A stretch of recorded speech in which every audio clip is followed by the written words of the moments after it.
Hello everyone, welcome to our new video. आजको यो क्लासमा हामीले क्लास 8 अप्सनल म्याथ ट्रिगोनोमेट्री भित्रको ट्रिगोनोमेट्रिक रेशियोज विथ स्ट्यान्डर्ड एंगलको लास्ट पार्ट लिएर आएका छौं, जहाँ चाहिँ हामीले यसमा चाहिँ यो क्वेशनमा चाहिँ के छ त भन्दा you have to find the value of x from the given geometrical equation. यो एउटा इक्वेसन जस्तो छ जहाँ चाहिँ हामीले यो स्ट्यान्डर्ड एंगल्सहरुको भ्यालुजहरु राखेर चाहिँ यहाँनेर x को भ्यालु फाइन्ड आउट गर्नुपर्ने छ। प्रत्येक इच एन्ड एभ्री क्वेशन्समा we have got x and we need to find the values of x from this questions है त। सो अब ढिला नगरिकन हामी आजको यो क्लास स्टार्ट गर्छौं है। सो दुईवटा क्वेशन छ, आज 6 र 7 नम्बर छ। हामी पहिला 6 नम्बर सल्भ गरिहालौं। मैले भन्ने हाले यहाँनेर x को भ्यालु फाइन्ड आउट गर्नुपर्ने छ। सो क्वेशन त यहाँ भइ नै हाल्यो। सो एकचोटी म यो क्वेशनलाई कपी गर्छु। यहाँनेर बीचमा इक्वल टु छ, अगाडि चाहिँ पहिला r लेख्ने है, यो r लेख्ने x plus cos 0 degree plus tan 45 degree अनि प्लस सरी नट plus equal to sec 60 degree. So अब यहाँ के हुन्छ, x cos 0 को भ्यालु कति 1 अनि tan 45 को भ्यालु कति 1 अनि त्यसपछि sec 60 को भ्यालु कति त भन्दा cos 60 यसको रेसिप्रोकल cos हो। cos को हामीलाई थाहा छ भने cos 60 भनेको 1/2 1/2 लाई 2 माथि 1 तल ल्याइदियो भने 2 आउँछ, अथवा हामीलाई डाइरेक्टली भ्यालु थाहा हुनु पर्यो है। सो x = 1 + 1 + 2 अनि त्यसपछि x + 2 यता छ, यो x को मात्रै भ्यालु निकाल्नु पर्ने हुनाले +2 लाई उता लगिदियो, यो 2 यहाँ भयो अनि +2 चाहिँ यता इक्वल टु भन्दा उता गयो, साइड चेन्ज गर्यो, 2 - 2 कति हुन्छ त भन्दा 0 हुने भयो। यही नै हाम्रो एन्सर हो है त। सो ए नम्बरको यसरी हामीले एन्सर निकाल्न सक्यौं। अनि त्यसपछि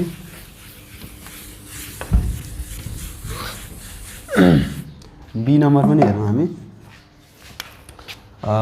बी नम्बरमा हाम्रो के छ त भन्दा tan 30 plus sin 30 plus x = cos 60। यो पनि गाह्रो क्वेशन होइन। यसमा पनि tan 30 को भ्यालु कति 1/√3 अनि sin 30 को भ्यालु कति भन्दा 1/2 अनि प्लस x अनि यता चाहिँ हाम्रो cos 60 भनेको हाम्रो सिम्पली 1/2 नै भयो। सो यतापट्टि x बाहेक अरु सबैलाई अर्कोतिर लिएर जाउँ, 1/2 यहाँ लेखौँ अनि प्लस छ 1/√3 माइनस 1/√3 भयो उता लाँदा, प्लस 1/2 छ माइनस 1/√2 भयो उता लाँदा, सरी 1/2 है, 1/2 भयो। सो अब यो 1/2 बाट 1/2 सब्ट्र्याक्ट गर्दा त 0 नै हुन्छ, जसलाई हामीले भन्न पाउँछौँ यो र यो काटिन्छ, एउटा प्लसमा उस्तै नम्बर एउटा प्लसमा उस्तै नम्बर एउटा माइनसमा हुने पनि दुईटै काटिन्छ। किनभने जस्तो यो 1/2 माइनस 1/2 उस्तै कुराबाट उस्तै कुरा उही कुरा चाहिँ सब्ट्र्याक्ट गर्दाखेरि 0 बाँकी रहन्छ भन्ने कन्सेप्ट हो। र बाँकी कति रह्यो त भन्दा -1/√3। So this is the value of x। यही नै हो हाम्रो x को भ्यालु। हेर्ने एकचोटि राम्रोसँग, यसमा सायदै समस्या नहोला है। So let's go to the C number. C नम्बरमा x tan 30 degree cot square 45 degree sin 60 = 3/2 दिएको छ है। अब x tan 30 भनेको 1/√3 अनि cot स्क्वायर 45 भनेको 1 को स्क्वायर, 1 को स्क्वायर लेखिराख्न पर्दैन होला किनभने 1 को स्क्वायर भने 1 नै हो। sin 60 भनेको √3/2 = 3/2। अब सबै मल्टिप्लाईमा छ, मल्टिप्लाई मल्टिप्लाई मल्टिप्लाई, त्यो भनेको माथि माथिको मल्टिप्लाई, x 1 जा x नै भयो, फेरि x ले 1 लाई फेरि x नै हुन्छ, मल्टिप्लाई गरेको है। अनि त्यसपछि x * √3 x √3 अनि त्यसपछि यहाँनेर 2√3 * 2 2√3 हैन, मलाई यतिकै काट्नु मन लाग्यो भनेर काट्न नि पाइन्छ, कन्फ्युजन नहोस्। यो र यो मैले यता गरेँ 3/2 छ। अनि यहाँ के बाँकी रह्यो एकचोटि कपी गर्छु म, x/2 अनि 3/2 यहाँ छ। अब यहाँनेर यो र यो पनि काट्न त पाइन्छ, तर हामीलाई के थाहा छ सजिलो बनाउनलाई भने मैले यसलाई जस्ता हो त्यस्तै कपी गरेँ। यहाँ डिभाइडमा छ यता कुनै नम्बर भने इक्वल टु भन्दा उता जाँदा मल्टिप्लाईमा जान्छ। यसरी तल र माथि सेम छ, 2 1 जा 2, 2 ले 2 क्यान्सल आउट गर्यो, देयरफोर x = 3। यो पनि के भयो त हाम्रो एन्सर भयो। सो यति सजिलै हामीले एन्सर निकाल्न सक्ने भयो सी नम्बरको पनि है। अनि त्यसपछि हामी सबै क्वेशन्सहरु यसरी सल्भ गर्छौं। जस्तो डी नम्बर हेरौँ त, x सोलुसन है। डी नम्बरको x sec square 30 tan square 60 अनि cos 60 is equal to 4/5। D नम्बरको कुरा। अनि त्यसपछि एक्स त भइ नै हाल्यो। सेक 30 को भ्यालु कति त भन्दा cos 30 को √3/2 हो भने 2/√3 चाहिँ यसको एन्सर सरी भ्यालु हुन्छ सेक 30 को यसको स्क्वायर अनि यसको कति tan 60 भनेको √3 यसैको स्क्वायर अनि त्यसपछि cos 60 भनेको 1/2 is equal to 4/5। Okay X अनि त्यसपछि 2 को स्क्वायर 4 √3 को स्क्वायर 3 अनि √3 को स्क्वायर चाहिँ 3 प्लस 1/2 4/5 भयो चाहिँ है। यो 3 र 3 क्यान्सल आउट 2 1 जा 2 2 2 जा 4 यसरी काट्न पाइयो। बाँकी के रह्यो त भन्दा 2 × x × 1 that means 2x 2 × x 2x × 1 2x नै हुन्छ। सो 4/5। अब हामीलाई निकाल्नु पर्ने भ्यालु x को मात्र हो। यो 2 × x जस्तो हो त्यही भएर यो मल्टिप्लाईमा भएको अर्कोतिर चाहिँ जाँदा डिभाइडमा मल्टिप्लाई भएर यसरी जान्छ। सो डिभाइडमा जान्छ भन्न खोजेको है। सो यहाँनिर 5 × 2 लेखे पनि भयो। अब यहाँनिर 5 × 2 यसरी लेखे पनि भयो। तर तलको नम्बर केही छैन भने सिधै डिभाइडमा जाने हो। तल केही नम्बर छ अलरेडी रेसियोमा डिनोमिनेटरमा भने यहाँ के गर्छ त भन्दा पहिला त्यसलाई मल्टिप्लाई गर्छ। 2 1 जा 2 2 2 जा 4।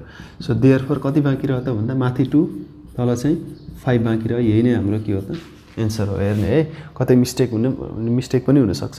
सेक 30 भनेको 2/√3 अनि त्यो 2/√3 को स्क्वायर अनि tan 60 भनेको √3 cos 60 भनेको 1/2। सो यसरी हामीले 2 को स्क्वायर 4 अनि √3 को स्क्वायर 3 √3 को स्क्वायर 3 1/2 त जस्ता हो त्यस्तै लेख्यौँ। अनि त्यसपछि 3 ले 3 ले क्यान्सल आउट 2 1 जा 2 2 2 जा 4। सो यो 2 ले 1 लाई मल्टिप्लाई गर्दा 2 1 जा 2 2 × x 2x है। अरु त हामीले बुझेकै छौँ। So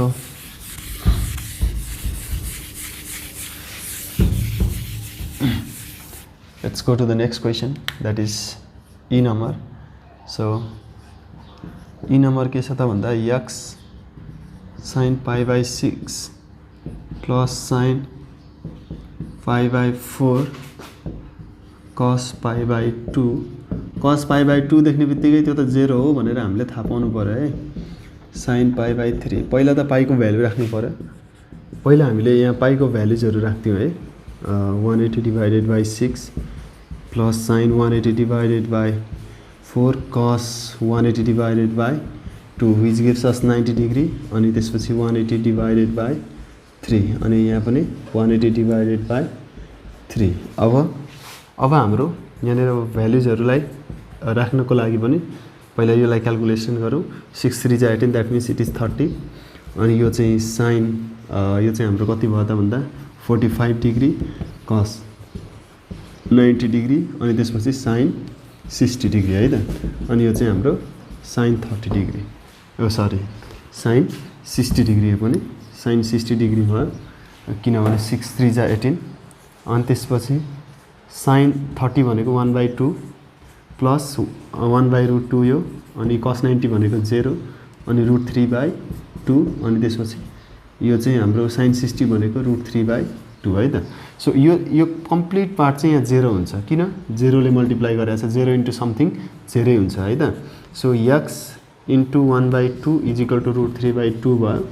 अब त्यसपछि x इज इक्वल टु √3/2 अनि त्यसपछि यहाँनिर के हुन्छ त भन्दा यो मल्टिप्लाईमा छ सरी डिभाइडमा छ माथि मल्टिप्लाईमा गयो।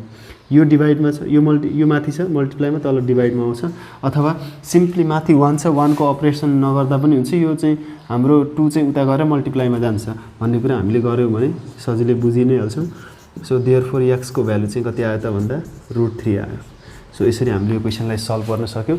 अब हामी नेक्स्ट क्वेशन जान्छौं question number 7 which is the last question of this exercise है त। सो अब चाहिँ हामी क्वेशन नम्बर 7 मा छौं which is the last question of this exercise. यहाँनिर के भनेको छ त भन्दा question says that find the value of theta where theta is lesser than or equal to 90। Theta is lesser than 90 lesser than मात्रै होइन यो लाइन यसरी राख्दिनु भनेको इक्वल टु पनि हो भनेको यो जुन एंगल आउँछ नि त्यो भनेको 90 भन्दा थोरै 90 भन्दा थोरै भनेको 89 अनि त्यसपछि 88 त्यसपछि यता जति पनि हुन सक्ने भयो माइनस अनि त्यसपछि के पनि त भन्दा यो लाइनले के पनि भन्यो 90 पनि हुन सक्छ है थीटाको भ्यालु भनेर भन्यो है त। सो यो कुरा हामीले यसमा बुझ्नु पर्यो। अब त्यसै अनुसार हामीले थिटाको भ्यालु फाइन्ड आउट गर्ने है त। सो अब यहाँनिर क्वेसनमा के दिएको छ त्यहाँ हेरौँ त, सजिलो छ क्वेसन, सरी एन्सर्सहरू चाहिँ। Solution cos theta is equal to 1/2 यसरी दिएको छ है। अब यसलाई कसरी सल्भ गर्ने त भन्दा, जस्तो cos थीटा त यता दियो है। अब यो cos कतिको भ्यालु 1/2 हो त, यता cos छ भने यता cos कतिको भ्यालु 1/2 हो त भन्ने कुरा लेख्ने। cos 60 को भ्यालु के हो 1/2 हो। त्यही भएर चाहिँ cos र cos क्यान्सल आउट भयो भन्ने सेन्समा अब cos theta is equal to cos theta हुँदा 60 हुँदाखेरि थीटा इज इक्वल टु कति रहेछ त 60 हुँदो रहेछ। यो भन्न खोजेको के हो त भन्दा, यो cos थीटा हाम्रो छ नि, यो थीटाको ठाउँमा 60 डिग्री भयो भने 1/2 आउँछ है भनेर भनेको, जसरी बुझ्दा पनि हुन्छ। इट्स अप टु यु है, कसरी बुझ्ने त्यही तरिकाले हामी गरौँ है त, एडप्ट गरौँ यो कुराहरूलाई चाहिँ। So let's go to the next question, B number.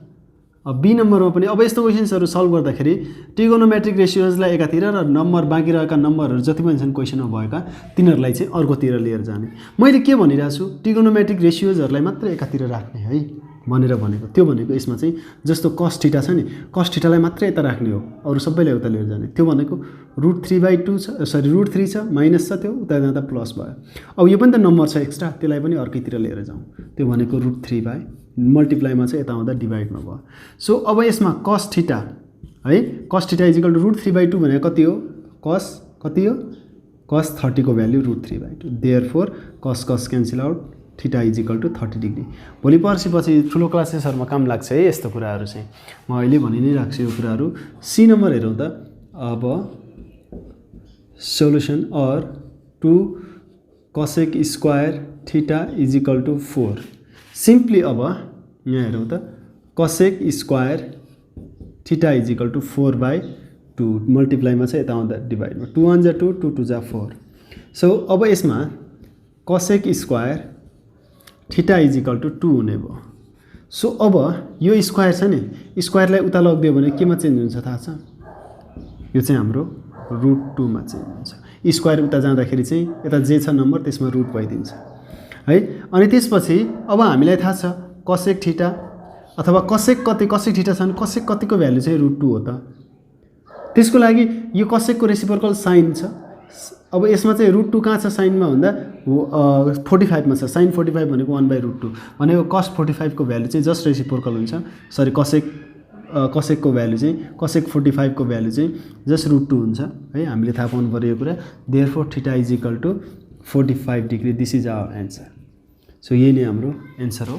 अनि त्यसपछि म अब दुईवटा क्वेसन गरिदिन्छु, हेर्ने यहाँनिर दुईवटा क्वेसनमा पनि अब D number solution, D number पनि गरिदिन्छु म। अब धेरै सकेसम्म धेरै क्वेसन सल्भ गरिदिन्छु म। अर 3, यो अलिकति स्मेल ब्याड आयो कि जस्तो लाग्यो। 10 थीटा इज इक्वल टु मल्टिप्लाईमा छ √3 यता आयो, डिभाइडमा गयो। 10 थीटा इज इक्वल टु 1/√3 छ, त्यो 1/√3 भनेको 10 30 degree. Therefore theta is equal to चाहिँ कति त 30 degree. 10 10 cancel out, theta is equal to 30। यता 10 छ भने यता 10 कतिको भ्याल्यु भनेर हामीले सोच्नु पऱ्यो है त। त्यति चाहिँ गरियो भने सक्यो। Okay, let's go to the next question. अब म एफ नम्बर गरिदिन्छु। ई नम्बर पनि गरौँ न, के छ र। अब ई नम्बरको म कम्प्लिट एन्सर चाहिँ लेख्दिनँ ल। 2 cos थीटा, अलिकति म टास्क पनि दिन्छु, एक लाइनको लागि टास्क, धेरै त होइन। सो 2 लाई त उता लग्ने नै हो। 2 cos थीटा यहाँ छ। अब 10 थीटा र cos थीटा छ भने यसलाई पहिला 10 थीटालाई चाहिँ हामीले फर्मुलामा खोल्दियौँ। त्यो भनेको question relation formula sin theta by cos theta. अनि यो 2 मल्टिप्लाईमा छ उता आउँदा 2 मा, सरी डिभाइडमा गयो। सो यसमा चाहिँ अब अर sin थीटा माथि बाँकी रह्यो। 1/2 भने sin कतिको भ्यालु हो, sin 30 को भ्यालु। अब के टास्क दिनु यसमा, theta is equal to 30 degree. यही नै हाम्रो के हो त एन्सर हो। सो अब यसमा हेर्नु त, यसमा एन्सर कति आउँछ त्यो मलाई एन्सर उसमा लेख्ने ल, कमेन्टमा लेख्ने। थीटाको भ्यालु कति आउँछ गर्ने के, यसलाई यतातिर लिएर जाने, 3/4 गर्ने। अनि कट स्क्वायर थीटाको फर्मुलामा खोल्ने, cos square theta by sin square theta. स्क्वायरलाई उता लाने, जे छ रुटमा खोल्ने, एकचोटि गर्ने ल। मैले त्यो गरिनँ, मैले भन्दिनँ पनि केही।